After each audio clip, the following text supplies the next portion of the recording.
Whoops.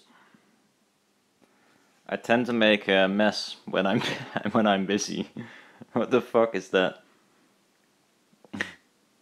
It's well, it's messy. I'm gonna clean it, seriously. But first I have to finish this one. It's only the right speaker at the moment. The left one is waiting for a glue to dry. But what I did, and I'll explain. Let me see. Okay, here. It's about edge.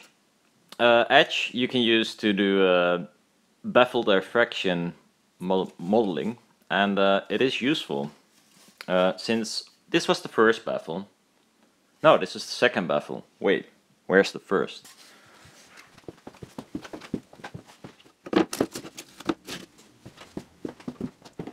So yeah, I wanted to make a nice video, start to finish, really clean and such, but really I can, but I was kind of trying stuff, and then I recorded a lot of it, and then I thought, well, I have to record again and again and again and again, so I left it, and I thought, well, you know, I'll make a proper video about it when it's done, and I'm gonna make a second set.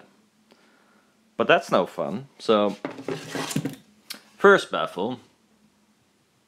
Woofer is the same place. Of course, you can see it is different in the way it's outlined and such. And it has a rather big, well, concave, or the other way around. Well, exponential horn kind of thingy, looks like it. Then I made one with a shallower slope. And then I modeled some in edge to see what the baffle does. And it does quite a lot, actually. So I'll show you in the pictures, but... Hi, Puss. But there's a tiny slope here. A huge slope here, of course. And this is, well... This is actually kind of a little bit bigger than in the first baffle. So the tweeter moved down a little bit, closer to the woofer. Also, it's not, of course, the same on the left side. It's mirror image, and well, it's nice to make this kind of weird baffles to make the baffles diffraction less pronounced. But on the other hand, it does matter that probably, and I did not measure that yet, but if I would do like dispersion test at, you know, 15 degrees, 30 degrees, whatever, then there's probably a difference in being on axis, or 15 degrees on this side or 15 degrees on the other side. I made this pair so they could stand like this, and you would sit on this side of the baffle. So you don't have to be straight on axis. Well, usually if you're not gonna tow them in a lot, then you're essentially almost every time a little bit off axis, but I wanted to be off axis on this side and not on this side. So I modeled it for this side, mostly, to have a nice curve and such. But let's look at some curves. So, back at the computer, and well, I'll show you what the, let me see, I have to find edge first. Edge. Always, I don't remember where it usually is. No. Okay, this is a good one, I think. Oh, nice. It doesn't save old stuff, apparently. Cool. Okay, so I actually cannot show you something in Edge. Quite annoying. Because the response you see here is actually the response it's the response that the latest baffle is. And I want to show you the old response. Let me see if I can fix that. It was something like this. No. So this is not gonna be completely accurate, but this, then the mic, well, mic's gonna be there. The tweeter is gonna sit like here. Mic is gonna sit there. So this was actually kind of the response earlier. There was even a dip here, I think. So it's not completely accurate. Old response, and if we look at BlueSpadeAudio wizard, I did measure the old response. So this is the old response. It's not completely accurate. There's problem around 4K, and here it is, well, 4 or 5K. But this kind of dip here is there as well, and it had a tiny dip here as well. That was the first baffle I made. Then I made this weird baffle that was kind of like that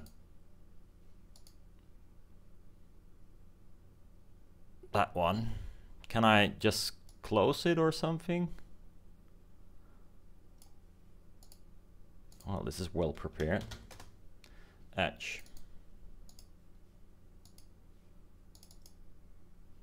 So this was the second baffle. The baffle is that it's on the loudspeaker right now, and it looked like this.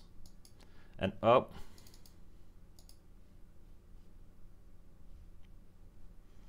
the baffle looked a little bit like this. So it has this one side that is sort of slanted or whatever, and the left side a little bit.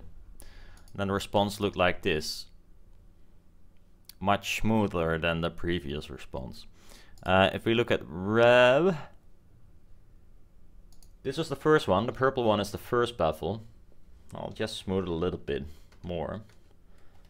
So it's so. Then I made the new baffle, and that's this one.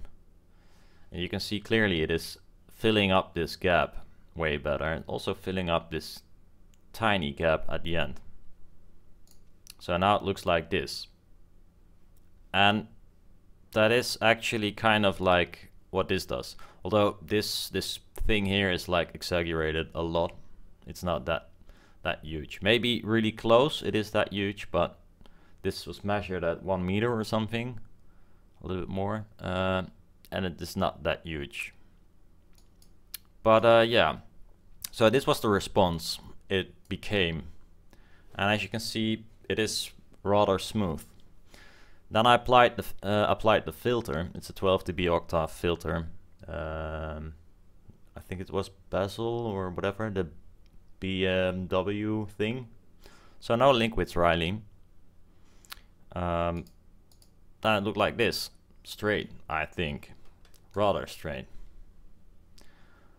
And then if you include the woofer, which is a Dayton Designer Series 135, that one looks like this. So yeah, I'm pretty pleased with that result. There is potential here. I'm not sure what material to use yet to make the cabinet and such, because now I used MDF because I needed to redo things a lot. Don't want to spend a lot of money on wood. Distortion, also nice to see, is that there is some distortion in this area, and I'm not sure what it is. What I do know, it is from the woofer. If you look at the tweeter only, it looks like this. So yeah, if you look at the, oh, I don't have a measurement of the low end alone. I removed it, probably not on purpose, but I know this crap here, if I measure the woofer alone, is all in the woofer. So it's not the combination of the tweeter and the woofer, it's purely in the woofer, and I'm not sure what it is. If anyone has a clue, it might be the woofer itself not being the greatest. That could be, or it might be reflections in the housing or something. Could be as well. At the same time, it's measured inside, so probably it's some room shit as well.